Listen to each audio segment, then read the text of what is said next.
मध्य प्रदेश सरकार ने गौ संवर्धन को लेकर बड़ा फैसला लिया है। मध्य प्रदेश में अब सख्ती से लागू होगा गौवंश संवर्धन और सुरक्षा कानून और इसको लेकर एमपी सरकार ने गजट नोटिफिकेशन भी निकाल दिया है। नए कानून के तहत अब पुलिस आरोपियों के खिलाफ कार्रवाई करेगी और इस कानून की सबसे बड़ी बात यह है कि आरोपी कलेक्टर कोर्ट के अलावा किसी अन्य कोर्ट में याचिका दाखिल नहीं कर सकता। इस कानून के तहत आरोपियों को 7 साल तक की सजा सुनाई जा सकती है।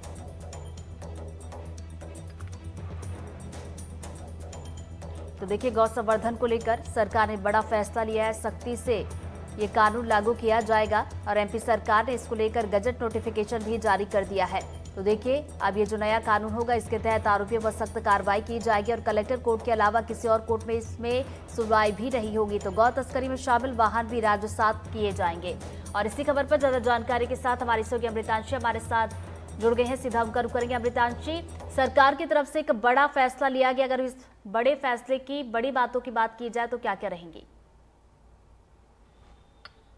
बिल्कुल, देखिए, अगर बात करें तो पिछले दिनों जब गौ तस्करी के मामले प्रदेश में सामने आए थे तो कहीं ना कहीं इसको लेकर सरकार पहले से ही सख्त थी और विधानसभा अभी जब सत्र चला था, मानसून सत्र के दौरान ये विधेयक रखा गया था, इस विधेयक को पास किया गया था और अब संशोधन के साथ गौ संवर्धन एवं संरक्षण अधिनियम 2024 पास कर दिया गया है। विधानसभा में विधेयक पास होने के बाद अब गजट नोटिफिकेशन यहाँ पर सरकार ने जारी कर दिया है। अब इस नोटिफिकेशन को अगर देखा जाए, इस कानून की अगर बात की जाए तो मध्य प्रदेश में अब गौ तस्करी करने वालों की खैर नहीं है, क्योंकि अगर आप गौ तस्करी के आरोप में पकड़े जाते हैं तो सबसे पहले तो 7 साल की सजा होगी और ये 7 साल की सजा जो है वो कठोर कार्रवाई के साथ की जाएगी।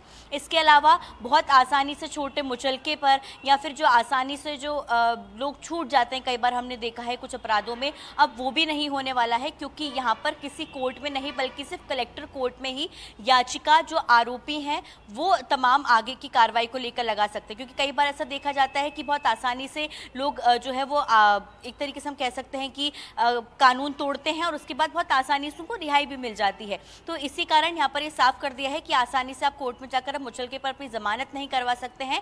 कलेक्टर कोर्ट में ही याचिका लगाई जाएगी, उसके बाद ही जो है कोई फैसला लिया जाएगा। कलेक्टर ही फैसला करेंगे कि आरोपियों के साथ क्या कुछ होना है।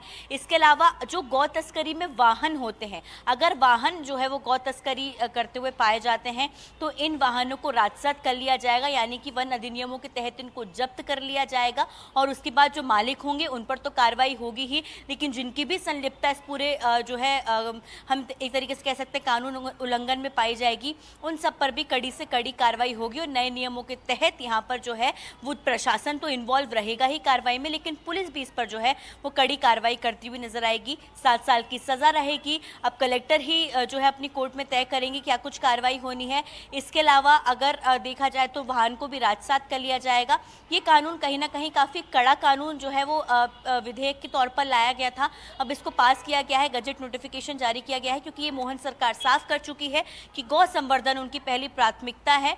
गौ संवर्धन के लिए, संरक्षण के लिए वो काम कर रही है और ऐसे गौ तस्करी करने वाले लोगों को सरकार कहीं से कहीं तक बख्शने नहीं वाली है। जी, यानी कि ये समझा जाए कि आने वाले दिनों में जिस तरीके से हम पहले देखा करते थे, गौ तस्करी के कई मामले सामने निकल कर आते थे, उन पर अब कहीं ना कहीं रोक लगने वाली है।